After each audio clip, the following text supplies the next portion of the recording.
नमस्कार सलाम। मैं मुस्तफ़िज़ुर रहमान, एक पॉलिटिकल स्ट्रेटजिस्ट। ये वीडियो सिर्फ उन लोगों के लिए है जो राजनीति करना चाहते हैं। अगर आप अपने समाज को आगे बढ़ाना चाहते हैं या भारत को एक डेवलप नेशन के रूप में देखना चाहते हैं तो ये वीडियो आपके लिए है। आज महत्वपूर्ण चीज़ों के ऊपर चर्चा करेंगे। चलिए शुरू करते हैं।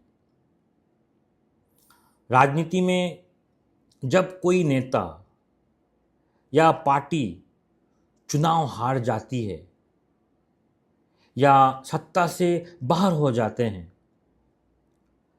तब लोग तरह तरह की चीज़ कहते हैं, गॉसिप करना शुरू करते हैं। लोग कहते हैं कि उनका कार्यक्रम खत्म हो गया, वो राजनीति से गायब हो गया। लेकिन मेरा मानना है कि बड़े और दूरदर्शी नेता इस समय को अलग नज़रिए से देखती है, क्योंकि राजनीति के ग्राउंड रियलिटी कुछ और है। विपक्ष में होना मतलब खत्म हो जाना नहीं है, बल्कि खुद को नए तरीके से खोज लाना है। इस चीज को समझिए। मैं ऐसा क्यों कह रहा हूं? सत्ता में रहते हुए एक नेता अक्सर एक तय दायरे में बच जाता है। समझने की कोशिश कीजिए गहराई से। फाइलों के काम, अधिकारों के मीटिंग और प्रोटोकॉल संभालने में उनका ज़्यादातर समय निकल जाता है। क्या सही बोल रहा हूं ना? वो एक तरह का कंफर्ट जोन बन जाता है, उसको एक कक्षा बन जाता है कंफर्ट जोन का। लेकिन जब आप विपक्ष में आते हैं तब सत्ता का चश्मा उतर जाता है। आपके पास कोई प्रोटोकॉल नहीं होता, कोई अतिरिक्त दिखावा नहीं होता। तब आप अकेले सीधे जनता के सामने खड़े होते हैं। यस, हौसला के साथ सुनिए, यही करनी चाहिए। सही समय होता है खुद को दोबारा पहचानने का। ये बहुत बड़ा मौका है दोबारा पहचानने का अपने आप को, अगर आप डिफीट होते हो। आपकी असली ताकत क्या है? संगठन की कमजोरी कहाँ है? और जनता आपसे किस बात पर नाराज या निराश है? ये सब आप विपक्ष में रहते हुए सबसे बेहतर समझ सकते हैं। यही समय एक साधारण पदाधिकारी को जननेता में बदल देता है। ये कठिनाई आपको जननेता बनाएगा।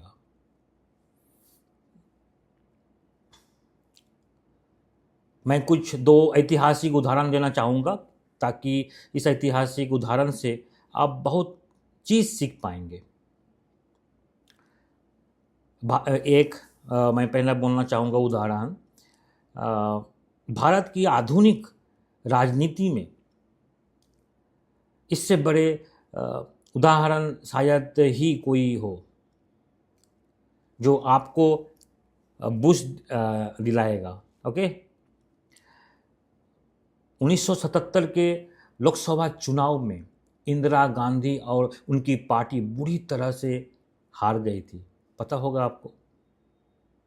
जो उस समय जो इमरजेंसी का खिलाफ जनता के गुस्से ने उन्हें सत्ता से बाहर कर दिया था।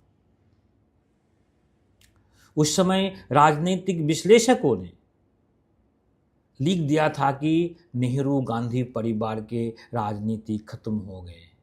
लेकिन क्या इंदिरा गांधी खत्म हो गई थी क्या? नहीं। विपक्ष में बिताए गए उन 3 वर्ष में उन्होंने खुद को नई तरीके से तैयार किया। उन्होंने एसी ड्राइंग रूम छोड़कर सीधे ज़मीन की लड़ाई शुरू की। जो राजनीतिक रिसर्च करते हो शायद आपको पता होगा इस चीज़ के बारे में। जब बिहार के बेलची गांव में बाढ़ और कीचड़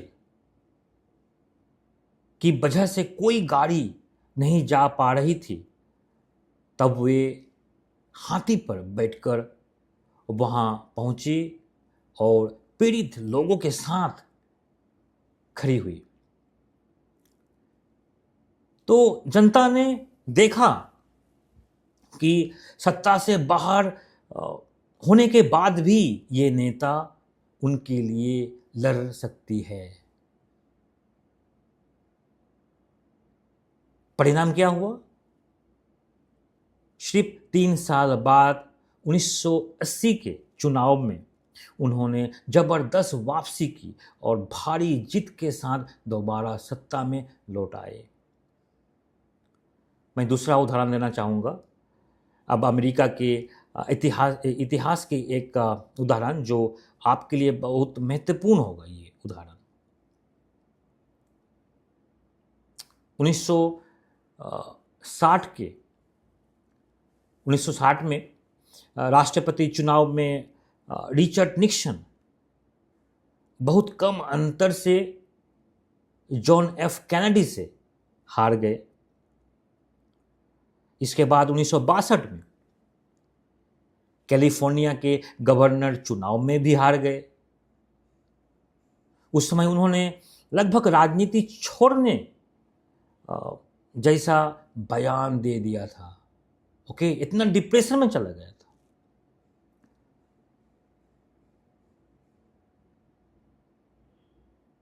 सभी को लगा कि निक्सन का राजनीति जीवन खत्म हो गया। लेकिन सत्ता से बाहर बिताए गए उन 6 वर्षों ने उन्हें खत्म नहीं किया। उन्होंने इस समय का इस्तेमाल खुद को दोबारा तैयार करने में किया। इस चीज को समझिए। उन्होंने पूरे अमेरिका का दौरा किया उस समय 6 साल में। पार्टी के जमीनी कार्यकर्ता से संवाद और मजबूत किए, घर घर जाकर संवाद मजबूत किया, अपनी गलतियों को सुधारा और अंतर्राष्ट्रीय राजनीति का गहराई से अध्ययन किया। उस समय जब 1968 में वो दोबारा राष्ट्रपति चुनाव में उतरे तो भारी जीत के साथ व्हाइट हाउस लौटे। ये रियल फैक्ट है। इस चीज को समझने की कोशिश कीजिए। उन्होंने साबित कर दिया था कि हार अंत नहीं होती, बल्कि एक नए शुरुआत की तैयारी होती है। ये महत्वपूर्ण चीज़ है। मैं एक पॉलिटिकल कंसल्टेंट के तौर पर मैं आपसे कहना चाहता हूँ कि अगर आज आप विपक्ष में हैं या आपकी सीट हाथ से निकल गई है, तो निराश होकर घर में बैठने की कोई ज़रूरत नहीं है। इस समय को अपने राजनीतिक जीवन का रीइन्वेंशंस पीरियड बनाइए। वोटरों को परसेप्शन समझिए, अपने बूथ स्तर में संगठन को मजबूत कीजिए, जनसंपर्क कीजिए और आम लोगों की छोटी छोटी समस्याओं के लिए सड़क पर आवाज़ उठाइए। याद रखिए, जो जितना जोर से ज़मीन पर गिरता है, सही रणनीति होने पर उतनी ही ऊंची वापसी करती है। इस चीज़ को समझने की कोशिश कीजिए। विपक्ष के इस समय को अपने राजनीतिक कमबैक का सबसे बड़ा हथियार कैसे बनाया जाए, इसके लिए ज़रूरी है सही ग्राउंड डेटा और एक मजबूत विनिंग ब्लूप्रिंट। पंचायत हो, म्यूनिसिपैलिटी हो, विधानसभा और लोकसभा, किसी भी स्तर पर जो लोग राजनीति करना चाहते हैं या किसी भी पॉलिटिकल पार्टी हो, सही प्लानिंग के साथ अगले चुनाव में जीत हासिल करना चाहते हैं, वे हमसे सीधे संपर्क कर सकते हैं। हमारा सटीक ग्राउंड एनालिसिस और आधुनिक स्ट्रेटजी आपकी जीत का रास्ता तैयार करेगा। संपर्क के लिए कॉल करें, नीचे जो नंबर देख रहे हैं उसमें कॉल करके 1-to-1 कन्वर्सेशन के लिए आप अपॉइंटमेंट बुक कर सकते हैं। सब लोग अच्छे रहें। याद रखिए, रात जितनी अंधेरी होती है, सुबह का सूरज उतना ही चमकदार दिखाई देती है। ओके, सो आज के लिए इतना ही। नमस्कार।